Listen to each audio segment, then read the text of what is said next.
Do you think Raggedy Ann is just a beloved children's doll? An innocent, smiling rag doll that has brought joy to children for generations? What if I told you that behind that stitched smile and button eyes lies one of the most disturbing stories in American history? A story deliberately buried, systematically erased, and carefully hidden from public view for over a century. The truth about Raggedy Ann has been sealed away in forgotten archives, private collections, and redacted government files. Tonight, that changes. What you're about to learn can never be unlearned. The innocent fabric doll sitting in your child's bedroom might never look the same again. It began in 1915, a time when America was changing. The Great War raged in Europe. The Industrial Revolution had transformed society. And in the small town of Arcola, Illinois, a grieving father named Johnny Gruelle was about to unknowingly set in motion a chain of events that would lead to decades of unexplained phenomena, mysterious deaths, and institutional cover-ups. Gruelle's daughter, Marcella, had died at the age of 13. The official cause was listed as heart failure following a vaccination, though certain details about her final days were conspicuously absent from hospital records. What is known is that in her final weeks, Marcella had become strangely attached to an old rag doll found in her grandmother's attic, a faceless, nameless doll that Marcella insisted on keeping with her at all times. After his daughter's death, Gruelle, an illustrator and cartoonist, began working on a doll design, supposedly as a tribute to his lost child. He painted a face on the old rag doll, gave it red yarn for hair, and named it Raggedy Ann. The first documented appearance of the doll, the first link in the chain. What happened next would be explained away as coincidence, or grief, or the imagination of a broken man. But the evidence suggests something far more disturbing was unfolding. According to personal journals kept by Gruelle's wife Myrtle, discovered in 2003 during a renovation of their former home, Johnny began experiencing vivid dreams in which Marcella spoke to him. Not memories, not grief hallucinations, but conversations, detailed exchanges in which Marcella allegedly provided specific instructions for the doll's design. Features that would make it work properly. Red triangular nose, specific stitch patterns, a hidden marking inside the chest cavity. Myrtle's journal entry from November 17, 1915 reads, "Johnny woke again in the night, shaking. Says Marcella told him the doll isn't right yet. Says it needs a heart, not just any heart, a candy heart with words. Johnny's changing, becoming obsessed. I'm afraid of what's happening to him." The candy heart. This seemingly innocent detail would become one of the doll's most distinctive features. A red candy heart sewn into each doll with the words, "I love you," written on it. But why was this specific detail so important? Why did Gruelle insist that every single Raggedy Ann doll manufactured must contain this specific element? By 1918, Gruelle had secured a patent and began commercial production of Raggedy Ann dolls, each one containing the specified heart, each one following the exact design requirements allegedly communicated through his dreams. The dolls became wildly popular, spreading across America at an unprecedented rate. Then came the first incidents. In December 1919, the Chicago Tribune reported 3 separate house fires in which the only item left unburned was a Raggedy Ann doll. The article was small, tucked away on page 23, and quickly forgotten. Coincidence, surely, but it was just the beginning. Throughout the early 1920s, doctors in the Midwest began documenting an unusual phenomenon they termed doll fixation syndrome, children becoming abnormally attached to their Raggedy Ann dolls, refusing to be separated from them, and in some cases, insisting the dolls were speaking to them. Medical journals from the period contain at least 37 documented cases of children claiming their Raggedy Ann dolls moved on their own when no one was watching. Dr. Harold Reitman, a child psychologist at Northwestern University, began collecting these accounts in 1923. His research notes, sealed until 1972, describe interviews with children who reported remarkably similar experiences despite having no contact with one another. The dolls would allegedly whisper instructions at night. Simple things at first. Where to place the doll in the room. What names to call it. Small games to play when alone. Then more disturbing requests. Reitman's research was abruptly terminated in 1924. All funding withdrawn. His academic position revoked. No reason given. What remains of his notes ends with a hastily written entry.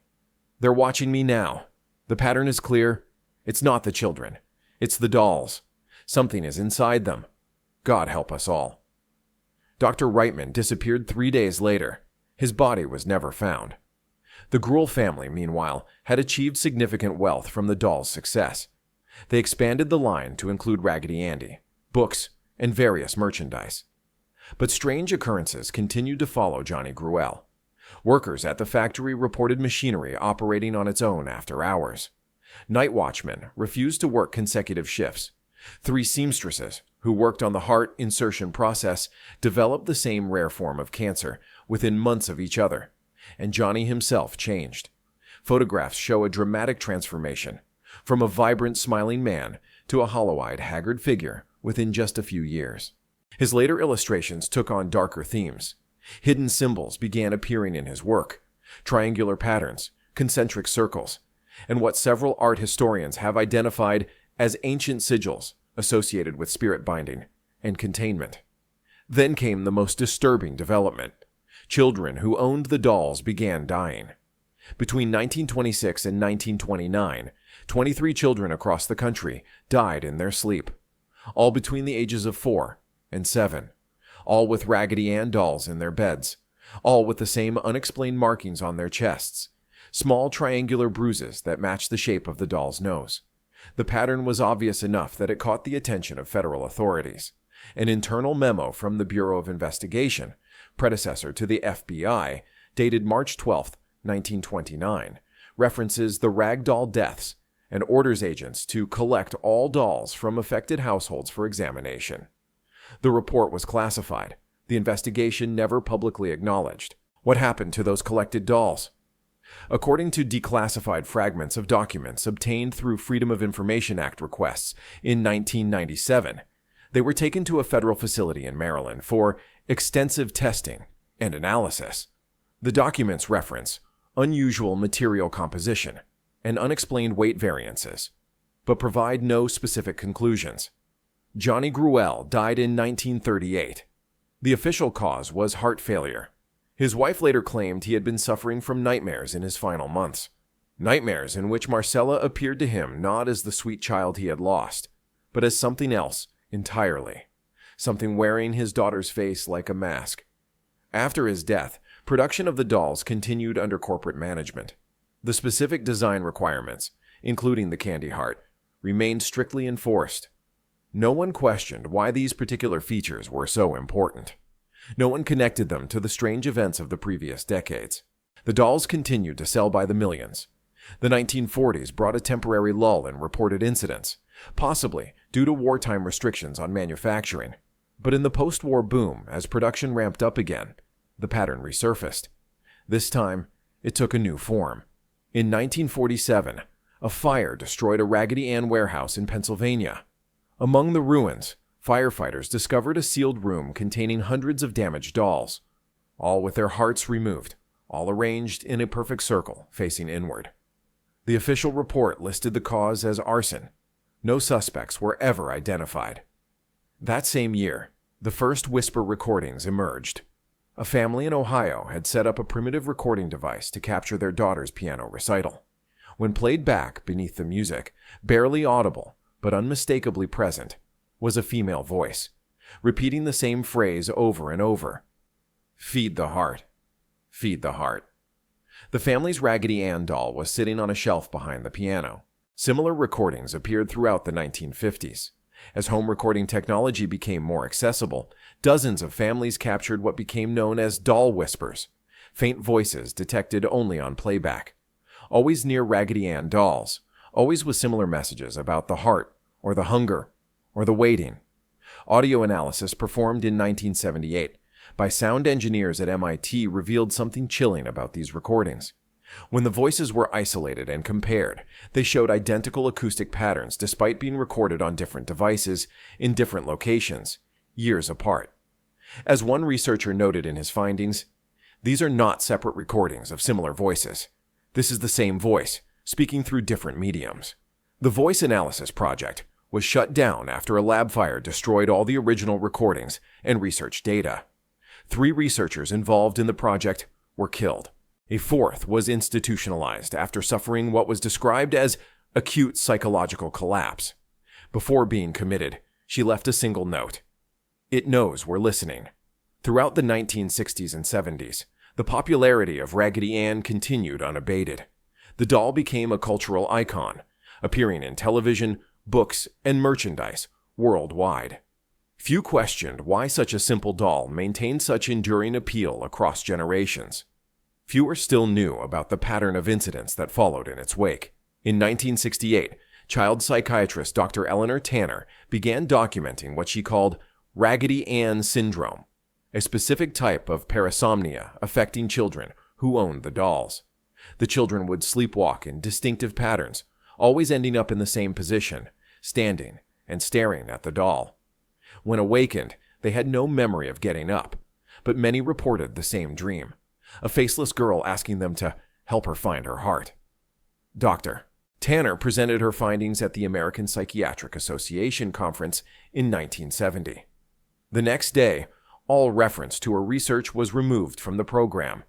Her paper was never published. When colleagues inquired about her presentation, they were told there had been a scheduling error. Dr. Tanner returned to her practice, but never spoke publicly about Raggedy Ann again. Former patients reported she had removed all dolls from her office waiting room and would become visibly distressed if a child brought one to a session. The 1980s brought a new dimension to the pattern. As mass production techniques evolved, some aspects of the original doll design were modified, except for the heart. That remained unchanged, manufactured to the exact specifications laid out by Johnny Gruelle decades earlier. In 1983, an inspection at the main production facility in China revealed something inexplicable. Quality control randomly selected dolls from each production batch for weight testing. Records showed that dolls containing identical materials had weight variations of up to 300 grams, with no visible differences. More disturbing, the same dolls, when weighed multiple times, showed different measurements, as if something inside them was moving. The inspection report was buried. Production continued. By the 1990s, original Raggedy Ann dolls from the earliest production runs had become valuable collector's items, and with them came a new wave of incidents. Collectors reported bizarre phenomena, dolls that couldn't be photographed clearly, dolls that seemed to change position between viewings, dolls that affected electronic equipment when nearby. In 1994, renowned doll collector Margaret Whitfield attempted to X-ray her collection of early Raggedy Ann dolls for an authentication project. The results defied explanation. While the X-rays clearly showed the internal structure of other vintage dolls, every Raggedy Ann produced an inexplicable blur in the chest area, precisely where the heart would be located. Equipment was checked. Tests were repeated. The results were always the same. Whitfield's research took a darker turn when she began cutting open vintage dolls to examine the hearts directly. Her journal, discovered after her disappearance in 1996, contains increasingly frantic entries describing hearts that felt warm to the touch, fabric that seemed to heal itself when cut, and strange symbols visible inside the stuffing that weren't part of the manufacturing process. Her final entry reads simply, "The heart in sample number 7 was beating. God help me. It was beating." Margaret Whitfield's body was found 3 weeks later in her home. The cause of death was listed as heart failure. Her collection of Raggedy Ann dolls was missing. The case remains unsolved. The early 2000s brought the internet age and with it, new connections. People who had experienced Raggedy Ann phenomena found each other in online forums. Patterns emerged that had previously seemed isolated. Thousands of people reported the same dreams. A girl with a triangular face asking for help. The same sleep disturbances. The same sense of being watched by the doll. In 2007, a group of researchers from various fields, psychology, folklore, textile engineering, and parapsychology, formed what they called the Raggedy Study Group to investigate the accumulated evidence. Using digital tools to analyze patterns across decades of reports, they identified what they termed clusters of influence, geographical areas with higher concentrations of unusual events, all centered around locations with significant numbers of the dolls. Their preliminary findings, published anonymously online, suggested something unprecedented. The dolls were connected somehow, forming a network of influence that had spread across the country and eventually worldwide. They hypothesized that the candy hearts served as conduits, not just symbolic trinkets, but actual components in some larger design. 2 weeks after publishing their findings, all 5 members of the research group died in separate accidents within 48 hours of each other. Their digital records were wiped. The website containing their research vanished. Attempting to access archived versions results in corrupted data. In 2013, a former employee of the Hasbro company, which had acquired the Raggedy Ann license, leaked internal documents showing that the company maintained a classified incident response protocol, specifically for Raggedy Ann complaints. Reports of moving dolls, whispers, or unusual dreams were to be immediately forwarded to a specific department that had no official listing in company directories. The employee was fired. The documents were dismissed as elaborate hoaxes. But questions remained. Perhaps most disturbing of all is what happened in 2018, when researchers at the University of Michigan conducted a mass spectrometer analysis of the material used in the original candy hearts from early Raggedy Ann dolls. The results showed organic compounds that couldn't be identified, compounds that shouldn't exist in manufactured candy from the 1920s, compounds that contain protein sequences similar to human cardiac tissue. The research paper was submitted to 3 different scientific journals. All 3 rejected it without review. The samples were confiscated by unknown authorities claiming to represent the CDC. The laboratory was temporarily closed for routine inspection. And still, the dolls continue to be manufactured. Still, they find their way into children's bedrooms across the world. Still, they sit with their stitched smiles and button eyes, watching, waiting. But what are they waiting for? What is the purpose behind this century-long pattern? What was really happening to Johnny Gruelle when he claimed his dead daughter was speaking to him through dreams? Some theorists suggest we're seeing evidence of a long-term psychological experiment, a corporate or government program using the dolls as vectors for testing subliminal influence. Others point to more supernatural explanations. The possibility that the original doll actually did contain something of Marcella Gruelle, some essence or energy that has been replicated in each subsequent doll. The most disturbing theory comes from occult researchers who have noted striking similarities between the Raggedy Ann design specifications and ancient binding rituals, practices designed to create vessels for containing spirits. The triangular nose, the specific stitch patterns, the heart containing words, all bear uncomfortable resemblances to summoning and binding symbols from multiple traditions. Was Johnny Gruelle attempting to bring his daughter back? Did he succeed in ways he couldn't have anticipated? Or was something else using his grief as a doorway, something that merely wore the memory of Marcella as a disguise to achieve its own purposes? Consider the scale of what we're discussing. Since 1918, it's estimated that over 60 million Raggedy Ann dolls have been manufactured and distributed worldwide. 60 million identical vessels, each containing the specified heart, each designed to the same pattern, each sitting in homes watching children sleep. What if they aren't separate dolls at all, but extensions of a single entity? What if each heart connects to the others, forming a vast network, growing in power and influence with each new doll created? The incidents continue to this day. Parents still report finding their children sleepwalking toward the dolls. Electronic malfunctions still occur in their presence. Dreams of the triangular-faced girl still disturb children's sleep. And now, you know. Now you've heard the pattern that others have worked so hard to conceal. The question is, what will you do with this information? Perhaps you own a Raggedy Ann doll yourself. Perhaps it's sitting on a shelf in your home right now. Perhaps, even as you've been watching this video, it has been watching you. When night falls, you might find yourself wondering, does it move when you're not looking? Does it whisper when you're asleep? Is its heart really just candy and fabric, or something else entirely? Some viewers have reported that merely learning this information seems to activate dormant dolls in their homes, as if knowledge itself is the trigger the entity has been waiting for. Awareness as awakening. If you've watched this far, if you now know what others have tried to keep hidden, leave a comment saying, "I see the pattern, so I know you've received this warning." Subscribe for more hidden truths that have been kept from public knowledge. Turn on notifications. You'll want to be awake and alert for what comes next. Because remember, whenever you close your eyes, Whenever you look away, whenever your attention drifts, that's when they move, and the hearts beat, and the waiting ends. Sleep well, if you can.